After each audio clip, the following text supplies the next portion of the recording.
Now, Hadley, you visited one of the world's biggest refugee camps a couple of years back, well before the crisis, and it must be something playing on the minds of aid workers. No doubt about it, Maddie. I asked the president of the International Red Cross, Peter Maurer, about this. I asked him just how much danger those most vulnerable here in the MENA region are. Listen in to what he had to say. Well, we have been worried over the last couple of weeks in particular, and we have had intense negotiations with host governments of refugee communities to ensure that a lifeline of services to those communities is maintained, while governments, of course, have to take for restrictive emergency measures. So I am worried that these humanitarian spaces would shrink if we would see more important numbers coming forward with regard to infection rates, in particular within refugee communities. Well, Matt, as you know, funding millions of refugees does have a serious cost, and host nations like Lebanon, Turkey, and Jordan have been bearing the brunt of that shortfall, particularly with the Syrian refugees, for years now. On average, the Red Cross gets their funding, or at least over the last 5 years, from global governments, and that's been about 84% of their overall budget. But with so much weighing on global economies at this point with regards to coronavirus and its fallout, I asked Peter Maurer just how worried he is about making up that shortfall. Listen in.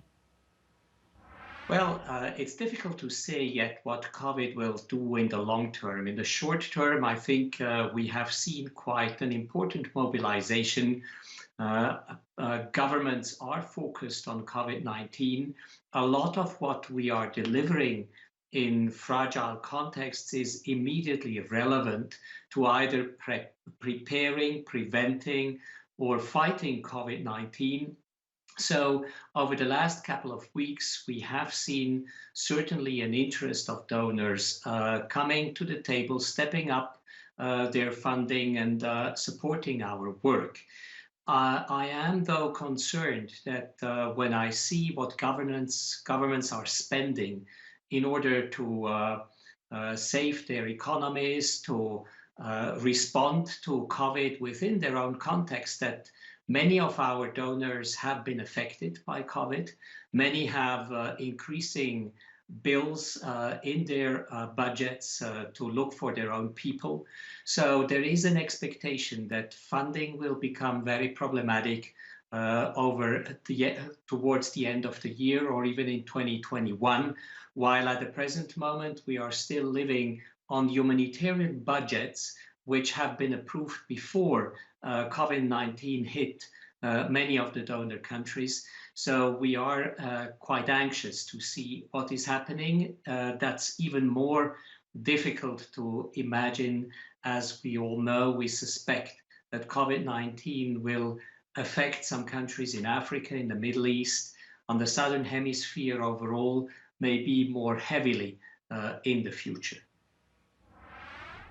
So, as you know, Maddie, I've spent some time in these camps, at least here in the MENA region. I've been to the Zaatari refugee camp a couple of times now. And just to give you some context here, we are talking about people living in very, very close quarters, attempting to have economies within economies, if you will, trying to find ways to earn living without the help, frankly, of the local governments. I think it's going to be really interesting to see how this all plays out. But I asked Peter specifically what the real danger here is, whether he's most worried about people getting the supplies that they need, whether he's most worried about further coronavirus outbreaks that they're potentially unable really to deal with as a result of not being staffed properly within those camps, not having the resources that they need. Listen in to what he had to say. I thought it was interesting.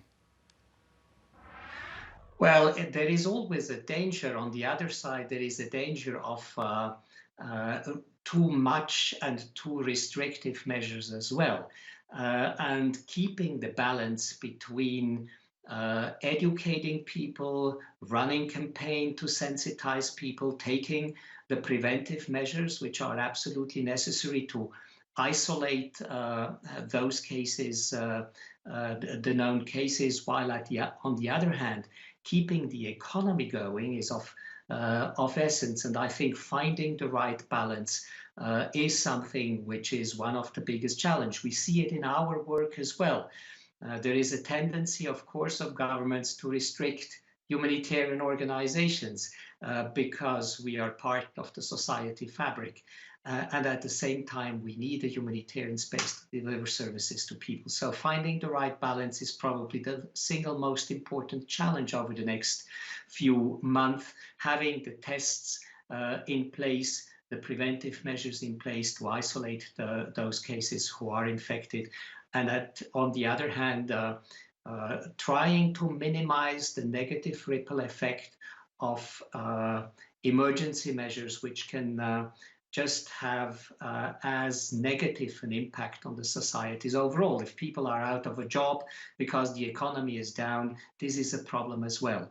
And so I'm very worried on each and every country having to find its own way, and it's very difficult to really take singular recipes. There is not one solution for each and every country.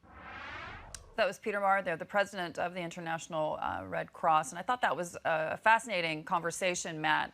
We're going to have more of that on CNBC.com, just really focusing on the things that are really worrying to them at this point. And it's not just the fact that coronavirus outbreaks could spread throughout camps.